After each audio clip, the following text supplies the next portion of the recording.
Le démon de notre cœur s'appelle à quoi bon, disait Georges Bernanos. Qui ne s'est jamais posé cette question une fois dans sa vie, à quoi bon? Qui n'a jamais été confronté à la désillusion? Pour continuer avec Bernanos, l'espérance est un risque à courir, c'est même le risque des risques. L'espérance est la plus grande et la plus difficile victoire qu'un homme puisse remporter sur son âme. Choisir l'espérance, à quoi bon?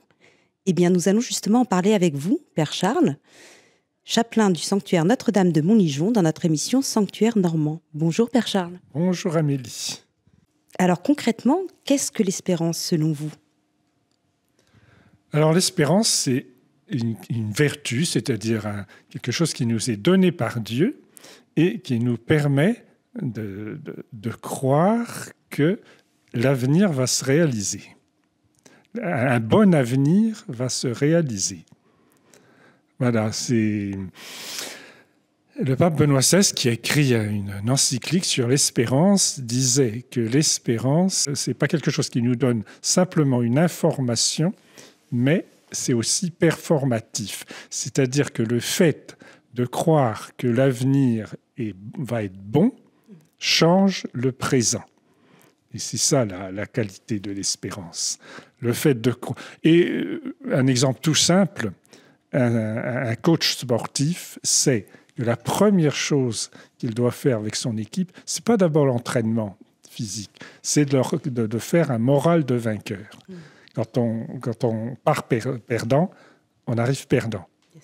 Et bien, ça nous permet de comprendre ce que c'est que l'espérance. Le fait de savoir que on va vers le bonheur, parce que c'est la vocation que Dieu nous a donnée, il nous a créés pour le bonheur, de savoir qu'on va vers le bonheur, ben ça change aussi l'instant présent. Voilà, ça nous donne du cœur à l'ouvrage, comme on dit. D'accord. Et quelle est la différence finalement entre l'espoir, on parle aussi souvent d'espoir, quelle est la différence entre l'espoir et l'espérance, et entre le désespoir et la désespérance? L'espoir, c'est un peu vague. L'espérance, pour un chrétien, c'est quelque chose de précis. Hein. Dieu m'a créé pour être heureux. Il veut que je partage sa vie bienheureuse et il va m'aider à y arriver. Voilà. Donc, c'est précis, l'espérance. C'est pas l'espérance de n'importe quoi. C'est l'espérance que je vais vers Dieu qui est la source du bonheur infini.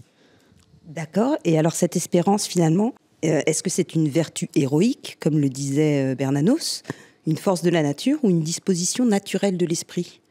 En d'autres termes, l'espérance nécessite-t-elle d'être travaillée, entretenue, ou alors c'est vraiment c'est inné, intrinsèque à la nature humaine, ou c'est quelque chose qu'on construit? Alors non, c'est pas inné, hein, c'est une vertu théologale, comme disent les théologiens, c'est-à-dire qu'elle est donnée par Dieu. Mais comme tout ce qui est donné par Dieu, ne sommes pas des robots. Donc Dieu nous la donne, après il faut la travailler. Il faut l'entretenir, il faut la faire exister. C'est un peu comme si on vous donne quelque chose, on vous donne un appareil, on vous donne une voiture. La voiture, elle a tout ce qu'il faut, mais si vous ne montez pas dedans, si vous ne mettez pas le moteur en route et que vous ne la démarrez pas, elle ne vous fera pas arriver au but. Donc l'espérance, c'est pareil, c'est comme une voiture que le Seigneur vous a donnée. Rentrez dedans, mais tournez la clé de contact et voilà, il faut la mettre en œuvre, l'espérance. Sinon, elle va rester. Voilà. Sinon, la voiture, si vous ne mettez pas le contact, elle ne bouge pas. Et alors, je crois que vous avez répondu à mon autre question. Sommes-nous alors tous égaux face à l'espérance? Ah non, parce que ça n'existe pas, l'égalité dans ce domaine-là. Chacun va répondre avec ce qu'il est. Et voilà. Et pourquoi quelqu'un va choisir de faire confiance, d'y aller et l'autre pas? Il n'y a pas de réponse. C'est la liberté de chacun. Et ça, voilà. Parfois, on se demande... parfois, on va se dire, ce serait peut-être plus simple si on était tous des robots. Oui, mais non, je ne crois pas. Je crois que le monde serait triste. Bien sûr.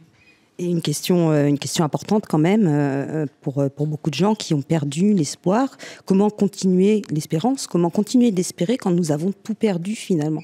Quand nous sommes au fond du trou, comment continuer à avoir cette espérance? Alors on dit que quand on est au fond du trou, c'est le moment de donner un coup de pied pour remonter à la surface. Hein. Donc, en fait, c'est une décision personnelle. Voilà. On n'a jamais tout perdu. Parce que le fait qu'on existe, ça veut dire qu'il reste encore quelque chose d'important, nous-mêmes. Donc on n'a jamais tout perdu. Après, c'est une décision intérieure. Hein. Je veux me battre, je veux avancer, je veux me relever. Pourquoi certains le font, d'autres pas. Là, je reviens à ce que je disais tout à l'heure, la liberté personnelle. Nous sommes toujours au sanctuaire Notre-Dame de Montligeon dans notre émission Sanctuaire Normand en compagnie du Père Charles qui nous parle de l'espérance dans un monde en proie à l'incertitude. Père Charles, concrètement, après l'échange que nous avons eu, concrètement, quelles sont les actions finalement à mener pour cultiver cette espérance, pour rester dans l'espérance? Est-ce qu'il y a des actions à mener? Ah oui, il y en a une très importante, c'est de repérer nos schémas catastrophes. Nos scénarios catastrophes qu'on rumine souvent malgré nous. Hein, ça se met en route quelquefois de façon automatique. Il faut les repérer. Et quand on les a repérés, il faut dire stop. Je décide d'arrêter ce scénario et de le remplacer par un autre scénario qui consiste à dire Seigneur, je veux te faire confiance. Voilà, il faut bloquer tous ces scénarios de catastrophe par la prière toute simple. Seigneur, je décide de te faire confiance.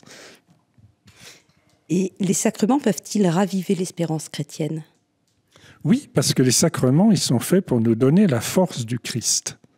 Donc, chaque fois que je reçois un sacrement, je reçois la vie divine qui est comme, en quelque sorte, transfusée en moi. Donc, chaque sacrement augmente mon espérance. Et pour les personnes qui ne peuvent pas recevoir les sacrements pour diverses raisons, comment trouver l'espérance dans ce cas-là? Eh bien, les sacrements, c'est le moyen normal de recevoir la grâce de Dieu. Lorsque pour une raison ou pour une autre, on ne peut pas, eh bien Dieu passe autrement. Voilà. J'ai peut-être pas le temps mais si un petit peu. La manière ordinaire de se nourrir, eh ben, c'est de manger ce qu'il y a dans son assiette. Hein, ça passe dans l'estomac, c'est décomposé en sucre simple. Voilà. Lorsqu'on ne peut pas, pour raison X, manger, eh ben, on a tous vu à l'hôpital que la transfusion permettait de faire passer les sucres directement dans le sang. Ce n'est pas la manière normale de se nourrir, mais ça peut marcher. Et bien, de façon pareille, les sacrements, c'est la manière ordinaire de recevoir la grâce divine. Lorsque ce n'est pas possible, pour X raisons, Dieu passe autrement. Voilà. D'accord, c'est Dieu qui passe autrement. La personne a peut-être quelque chose à mettre. Toujours pareil, la confiance. La confiance. Dire oui. On n'est pas des robots. Dieu va toujours respecter notre confiance. Si je ne veux pas, il ne me forcera pas. D'accord. Et donc, je crois qu'on arrive au terme de cette interview. Si vous deviez résumer en quelques mots, pourquoi choisir l'espérance aujourd'hui? C'est toute une question de vie ou de mort. Hein. Si je cesse d'espérer, je m'enfonce dans la mort. Et alors, Père Charles, je pense à des personnes qui se sont éloignées de la foi, qui sont loin de la foi, et pour lesquelles l'espérance ne passe pas par Dieu, pour lesquelles l'espérance peut-être peut passer par une autre personne?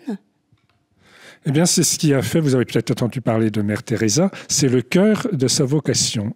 Hein. Elle a voulu être le visage de Dieu pour tous les SDF de Calcutta qui mouraient dans les caniveaux et tout ça.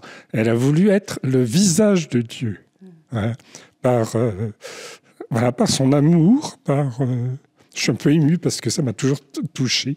Elle a voulu que tous ces gens puissent mourir entourés par un sourire. Et voilà. Et c'était comme ça qu'elle leur faisait découvrir Dieu. Voilà. Donc oui, et saint Augustin parle aussi du sacrement du frère, c'est-à-dire c'est à double, enfin ça fonctionne dans les deux sens. En touchant le pauvre, c'est Dieu que je touche. Et voilà. Et donc je reçois Dieu en faisant du bien à un pauvre. Eh bien quelque part je suis une image de Dieu pour lui, mais en même temps moi je vais recevoir la grâce de Dieu en touchant le pauvre. Et il y a un double échange qui se fait Voilà. Le lien avec l'autre, le lien avec la personne qu'on aime. Exactement, ouais, c'est ça. Il faut... Voilà, oui, Mère Teresa voulait que ses sœurs soient le visage de Dieu pour tous ces malheureux qui mouraient comme des bêtes dans les caniveaux. Voilà, c'est ça. Alors, Père Charles, je vous vois très ému. Alors, juste pour peut-être vous sortir de cette émotion, Ouais. est-ce que vous avez vous parliez de Mère Teresa, mais est-ce que vous avez des exemples vous avez certainement rencontré des personnes qui ont été touchées par l'espérance, un témoignage vivant d'espérance autour de vous. Est-ce que vous-même, l'espérance dans votre vie vous a accompagné? Ah oui, tout à fait, hein, parce que j'ai fait l'expérience d'un burn-out quand j'étais... Voilà. Et donc, quand vous faites le burn-out, au début, c'est assez dur, hein, parce que vous n'avez plus de force, vous n'avez plus de goût à rien. Et là, pour pas perdre pied, il faut décider de faire confiance à Dieu. Et c'est un combat, surtout au début. Maintenant, c'est loin derrière moi et ça m'a obligé quelque part à me construire autrement. Hein. Mais voilà, j'ai touché du doigt que si je n'avais pas décidé de faire confiance à Dieu, je pense que j'aurais coulé. Je ne sais pas jusqu'où, j'en sais rien. Parce que j'ai fait confiance, mais cette expérience très dure m'a quand même construit. Elle m'a obligé à me construire autrement, à me construire en faisant confiance. Alors qu'avant, j'étais plutôt quelqu'un de méfiant, très méfiant même. C'est cette belle confiance en Dieu, en tout cas, qui peut nous relever quand on est au plus mal, comme le burn-out dont vous parliez, en tout cas. Et c'est cette confiance, et parfois c'est un combat. Ah oui, c'est un combat. Eh bien, merci Père Charles d'avoir répondu à nos questions sur ce sujet, sur l'espérance. Et à bientôt, chers auditeurs de RCF, pour une nouvelle émission Sanctuaire Normand.